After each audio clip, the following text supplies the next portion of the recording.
market continues to see slowing in most areas. It's Friday, August 9th, 2024. I'm Kimberly Barton, broker-owner of Kinetic Realty.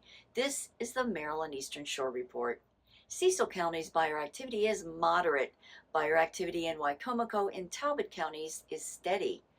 Dorchester, Queen Anne's, Worcester and Caroline Counties are all slow.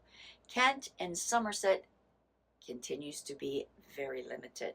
There are 1,634 homes for sale this week, which is fewer than last week, and another 114 are coming to the market soon, rising by only 2. 189 homes went under contract, rising to 32 median days before a contract.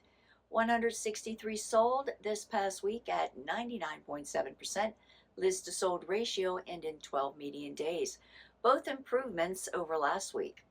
Homes for rent rose by 10 to 104 and at a $2,125 median per month.